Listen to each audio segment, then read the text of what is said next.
원주시청 앞 광장에 시내버스 정상화를 요구하는 현수막이 내걸렸습니다. 원주 지역 시내버스 업체 태창운수는 만성적인 경영난을 겪으며 지난 2017년부터 법정 관리 중입니다.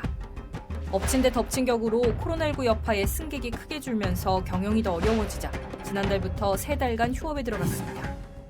네, 하루도 조용할 날 없는 이 강원도 내 시내버스 이슈에 대해서는 이번에 얘기를 해보도록 하겠습니다. 지금 서민들의 발이라고 불리는 시내버스가 좀 곳곳에서 멈춰가지고 문제가 많은데요. 일단 춘천 시내버스 상황 취재 요정 장진철 선배님께 말씀해 주실까요? 춘천시가 녹색 시민협동조합이라는 이 협동조합 체제 전국에서 처음 이 시민 공영제 성격인데 이렇게 해서 출범을 하게 됩니다. 지난해 7월에 출범을 하게 됐는데요. 주체는 춘천시예요? 아니면 시민들이 자발적으로 모인 협동조합이에요? 여기가 조금 애매해요? 예. 조합이 조금 이상했어요. 제가 이게 취재를 해본 결과 다른 기자들은 똑같이 느꼈을 텐데 자본금이 129만 원. 129만 원이요? 네. 결국은 춘천시가 이걸 위해서 차고지를 매입해서 또 이렇게 주고 그런 이제 의혹들이 있었죠. 여러 가지가 있었는데 결론을 이렇게 하다가 지금 1년도 안 돼서 대표이사가 2번이나 바뀝니다. 네. 그리고 회사의 그 통장이 압류가 되고 정말 버라이어티하게 이렇게 이루어졌는데 이게 결국은 경영 위기가 계속 이어지면서 대표이사가 이제 손을 띄고 지금 그래서 결론은 노조 측에서는 완전 공영제를 또 요구하면서 부분적인 파업을 계속 이어가고 있고요. 대표이사가 지금 남아 있나요 아직도? 공석이죠.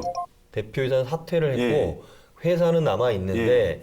그러니까 기존에 해왔던 과정들은 동일하게 유지되는 조건인 거고 지금 상황에서 그렇죠. 다만 회사의 앞날이 불투명하니까 노조에서는 이걸 빨리 문제 해결을 해달라고 춘천시에 요구하면서 부분 파업에 들어간 거고 그 과정에서 춘천시는 그럼 이걸 어떻게 해결할까를 가지고 지금 검토 작업에 들어간다, 공론화 작업에 들어간다 이렇게 보는 거예요? 예.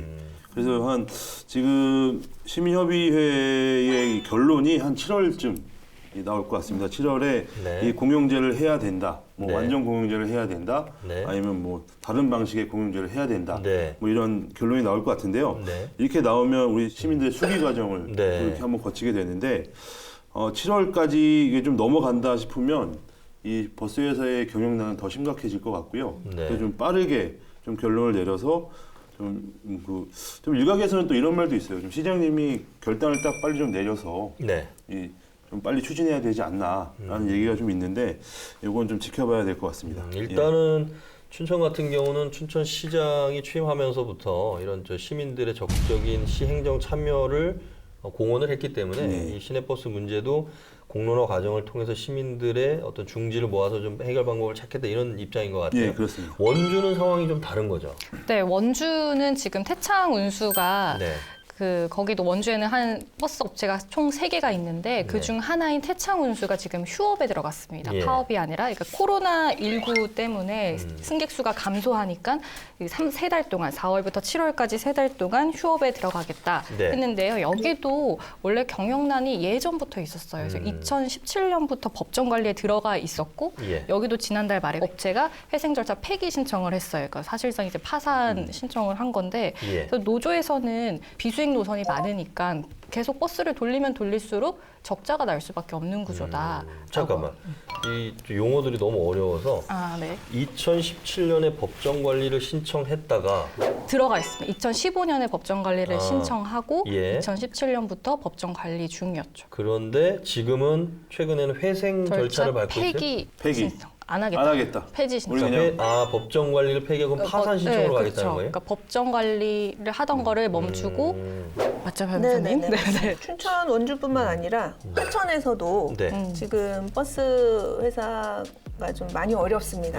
그래서 거기도 화천에서 지금 운수하고 있는 산천어 운수라는 곳인데 거기에서도 이제 법정 관리 신청을 했다가 이제 재무 구조가 너무 취약하니까 법원에서 이제 파산 쪽으로 이제 해라라고 해서 일단은 보류가 된 상태인데 이제 굉장히 재정 규모가 취약하고 또 가족 경영을 하다 보니 또 상당히 문제가 많았고 또 횡령, 배임, 또 버스 종사자들과 회사 간의 분쟁 이런 걸로 화천에서도 지금 상당히 좀 문제가 있는 걸로 알고 있어요. 과거에는 시내버스라는 게 뭐 사실 시장 논리에 의해서 운영이 됐잖아요. 시내버스 회사들이 돈을 벌고 그다음에 그걸 가지고 이제 자기네 회사를 운영했으니까 잘하든 못하든 그 회사 차원의 문제였는데 이게 이제는 시민들의 직접적인 어떤 불편으로 다가오는 거잖아요. 현실로 다가오고. 자, 그럼 모든 시내버스 회사들 왜 이렇게 좀 다 문제가 되는 건지 먼저 짚어볼까요? 예. 경영난 왜 그런 거예요? 경영난은 뭐 다들 아시겠지만 버스 안 타시잖아요, 다. 그렇죠. 자기 차가 네. 있으면서 이걸 마이카족들이라고 표현을 하더라고요. 네. 예, 특히 이제 코로나19가 되면서 마이카족들이 급격하게 늘어납니다. 확산의 위험을 줄이기 위해서 예. 자가용 이용자로 합시다. 아 이렇게 마이카족 약간 센스 있는 정한 건데 예, 그걸 또 굳이 외래어를 예. 좀 거부해요. 훈민정음 쓰신 네. 거죠? 아, 그렇죠. 네, 미안하다, 얘들아. 자, 일단은 그래서 자기 차를 이용하는 사람들이 꾸준히 늘면서 그 버스 이용률이 점점 줄게 되죠. 또 그렇죠. 택시라는 새로운 이 교통수단이 또 많이 확대가 되고 다른 이용 수단들이 많이 늘어났잖아요. 그렇죠. 그러면서 버스는 점점 사람들이 외면을 하게 됩니다. 외면하는 이유 중에 하나가 서비스의 질이 너무 나쁘다. 뭐 그런 것들 민원이 엄청나게 발생을 하고 있어서 네. 차라리 그럴 바에는 내가 다른 걸 내 차를 끌고 다니겠다. 이렇게 하면서 버스를 점점 외면받게 되죠. 지금 현행 버스 운행 체계가 완전 민영화가 아니고 준공영제잖아요. 그죠? 준공영제 네. 방식입니다. 이게 네. 준공영제는 아닌데 그 준공영제는 이제 그 지자체가 손실보전금의 100%를 다 지원을 해줘요. 그게 준공영제인데 지금은 각 지자체들은 조금 다르지만 네. 70% 이상, 많게는 95%. 예, 재정 지원을 하는 네, 거죠. 재정 지원금. 내가 여기서 이렇게 버스를 가야 되는데 이 노선은 여기에서 100명이 타야 이제 나에게 이익이 남는데 10명밖에 안 탔습니다. 네. 그러면 그거에 대한 90명에 대한 부분을 시에서 공적 자금으로 예, 주는 게 준공영제 방식인데 네. 대부분 지자체들이 지금 다 그렇게 하고 있는데 네, 네. 좀 이게 정착이 좀 안 됩니다. 너무 그 예산 먹는 하마라는 지적이 좀 많이 있어서 공영제의 그 종류가 정말 많습니다. 지금 얘기했던 준공영제, 완전 공영제, 부분적 공영제, 시민 공영제. 뭐 갖다 붙이면 되는 게 아니라 다 그것만의 이유가 조금씩 있고 방식이 좀 다릅니다. 그래서 지금 전문가들은 공영제만이 이제는 시내버스를 공공재이기 때문에 공영제를 운영을 하는 방안이 조금 맞지 않나라는 의견이 좀 많이 모아지고 있는데요. 그러니까 지자체나 정부 입장에서는 시민들이 비수익 노선이라는 게 결국 이용하는 사람이 적은 노선이거든요. 근데 거기는 이용하는 사람은 있어요. 그러니까 그 시민들을 위해서 뭔가 대안을 마련해야 되는데 두 가지 정도로 볼 수 있죠. 이 노선을 직접 지자체가 운영하면서 입찰을 받아서 버스 업체를 투입하는 방식. 또 그거 아니고 특정 업체에 운행하라고 시키고 비용을 보전하는 방식. 이게 이제 그동안에 했던 이제 준공영제에 어떤 해당되는 시스템이었고요. 춘천에서 도입한 건 요거하고 조금 달랐습니다. 이 시민버스 운행을 하면서는 아예 마을 버스를 춘천시가 직접 버스를 사서 위탁을 맡긴 거죠. 예. 요거 조금 다른 형태의 시민 공영 버스 뭐 이렇게까지 좀 이야기할 것 같은데 여기 이제 부분 공영제라는 네. 사례가 있는데 이 사례가 지금 잘 정착된 데가 제주도. 제주도요. 예, 제주도 네. 사례가 있습니다. 이 제주도가 버스 29대를 구입해서 지금 기존에 한 5개 업체가 있는 데를 함께 지금 운영을 하고 있어요. 그러니까 같이 이게 6개가 움직이는 거죠. 그래서 이렇게 2003년부터 오래됐네요. 예, 오래됐어요. 오래됐는데 계속 늘고 있대요. 수익이 늘고 수익이. 있다. 그러니까 네. 이용객들도 늘고 있고 수익도 늘고 있고. 근데 나름대로 정착을 한 거네요. 정착을 했죠. 강원도에서도 그러면 우리가 좀 눈여겨봐야 되는 거 제주시 사례 봤고 또 다른 우리가 좀 benchmarking 해볼 만한 사례가 없을까요? 또 세종시. 네. 예, 세종시는 다들 아시겠지만 제2 정부 청사가 네. 예, 세종시로 옮기면서 정말 작은 이 시골 마을이었던 곳이 그렇죠. 거기는 행정 복합 네, 도시가 됐죠. 정말 대규모 도시로 확 퍼져 나갔는데 여기도 이렇게 되면서 원래는 버스 회사 하나가 있었대요. 되게 영세한 버스 회사 있었는데 네. 여기서 운영을 못 하겠다. 그렇죠. 너무 넓어지고 우리는 이게 돈이 안 된다. 그러니까 세종시가 부분적 공영제를 하겠다 선언을 합니다. 여기는 지금 29대로 시작을 해요. 네. 29대로 시작을 해서 뭐 버스를 높이고 거기에 뭐 보면 BRT인가 SRT인가 뭐 이런 게 들어온대요. 전철 수소 아니죠. 전철이. 아, 전철이요? 네, 뭐 그게 들어와서 네. 그래서 거기랑 연계하고 뭐 하니까 되게 잘 되는 거예요. 그리고 그 영세한 버스 회사는 못하겠다 계속 이러니까 교통공사를 설립하면서 버스를 확 늘리죠. 지금 169대인가? 거의 170대 가까이가 있는데 30대가 넘으면 공사를 설립해야 된대요. 네. 근데 네. 공사를 설립하려면 행안부의 승인을 받아야 됩니다. 네. 그래서 29대로 대부분이 시작을 합니다. 제주시도 29대로 시작을 했고 그리고 세종시도 29대 시작했는데 세종시는 지금 교통공사를 설립해서 169대를 운영을 하고 있고 예. 여기는 되게 잘 되는 케이스인 것 같아요. 네. 지금 저도 보니까 그 전기 버스인데 이렇게 뒤에 달려있는 트랩형? 이렇게 연결되어 있는 버스. 두 대가? 예. 이런 것도 투입을 하고. 그 평양에서 보던 거 아닌가? 두 대 이렇게 달려있는 버스. 그건 위에 전기가. 예. 근데 이건 전기 엔진으로 돌아가는데 뭐 그런 것도 도입하고 심지어 여기는 그 그러니까 운전기사들이나 이런 분들을 양성을 합니다. 자체적으로. 그 업체에서? 예. 아니, 업체가 아니라 도시공사에, 교통공사에서 예. 양성을 해서 그 사람들을 일자리를 주는 거죠. 그러면 세종시는 부분 공영제라고 얘기를 했는데 그럼 거의 완전 공영제에 가까운 거 아닌가요? 이제는 거의 완전 공영제가 된 거죠. 세종특별시가 예. 교통공사를 교통공사. 설립을 해서 예. 그 교통공사가 버스 업체를 직접 운영하는 거죠. 예. 거기에 소속된 종사원들 또는 업체 자산들 이런 것들이 도시공사에 다 소속이 돼 있는 거고. 그렇죠. 그러면 거기에서 이제 우리가 이제 지금 짚어봐야 되는 게 이게 완전 공영제에 해당이 되는 건데, 그러니까 여기는 행정복합도시라는 신도시 개념인 그렇죠. 거고, 그럼 과연 우리가 춘천이나 원주나 강릉 같이 기존에 이미 버스 업체가 있는 곳, 그 다음에 도시 규모가 더 이상 늘지 않아서 어려움을 겪는 곳에서 이런 모델을 적용할 수가 있을까?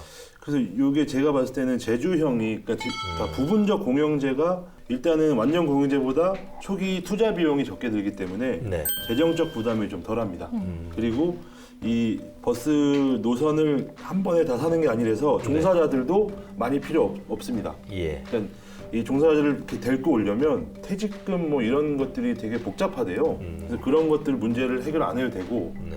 그래서 이게 잘 되면 세종시처럼 이제 완전 공영제 도시공사를 교통공사를 설립해서 가는 건데 저는 강원도형이 이제 이 부분적 공영제, 강원형 공영제가 필요하다고. 잠깐 그러면 강원도형 공영제 네. 가기 전에 행정안전부에서 세종시는 29대 이상 169대라 그랬죠? 예. 169대까지 늘리는 거를 공사 설립까지 허가를 해줬어요. 네. 특수한 상황이기 때문에 해줬겠죠. 예, 그런 것 같습니다. 예, 그러면 예를 들어서 우리가 춘천 같은 경우도 엄밀하게 얘기하면 조금 개념은 다르지만 이미 시도했던 협동조합에 의한 춘천 시민버스 사례, 그 다음에 그 당시에도 마을버스라는 어떤 부분적인 공영제하고 유사한 형태의 춘천시가 재정 투입한 경우도 있고, 그럼 춘천시 입장에서는 세종시 사례를 좀 벤치마킹하는 거, 이 부분에 대해서 아까 강원도형 공영제 이 맥이 닿아 있습니까?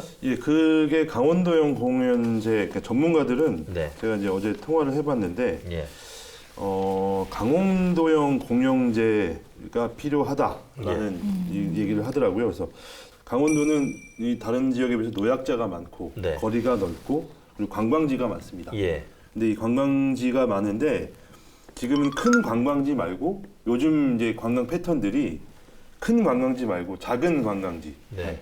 그 펜션이라든지 이런 데를 많이 가는데 네. 대부분이 자기 차를 끌고 와서 왜 이 대중교통이 없기 때문에 불편하죠. 예, 그런 거를 이제 강원도형 공영제에 포함시켜야 된다라고 얘기를 하더라고요. 그래서 뭐 이게 버스만의 문제가 아니라 지금 버스와 택시 그리고 마이크로버스, 뭐 작은 버스들까지 이거를 좀 세분화해서 전체적인 대중교통 시스템에 대해서 전면적인 예, 그러니까 검토를 해야 된다. 지금이 이 본인들이 봤을 때 최고의 적기다라고 얘기를 지금 이런 문제가 계속 불거지고 있고 이렇기 때문에 이런 이 대중교통 체제를 완벽하게 개혁을 하는 것이 가장 바람직한데 그게 강원도만의 특징을 살린 강원도형 아니, 공영제를 해야 된다. 근데 완전 공영제와 중공영제를 물어봤더니 네. 그건 다 지자체마다 그렇죠. 이게 달라서 확답은 못 주고 뭐가 맞는 건지 모르겠는데 다른 사례들을 보면 부분적 공영제를 시작을 해서 공영제를 접목해보고 단계별로? 예, 그렇게 해서 부분적 공영하면 좋은 점이 있어요. 아마추어와 이제 이 프로의 차이인데 지자체는 아마추어입니다. 네. 운영해 본 네. 적이 없잖아요. 그래서 이 부분적 공영을 하면 프로가 하는 것들을 아마추어가 습득할 수 있는 기간이 생기는 거죠.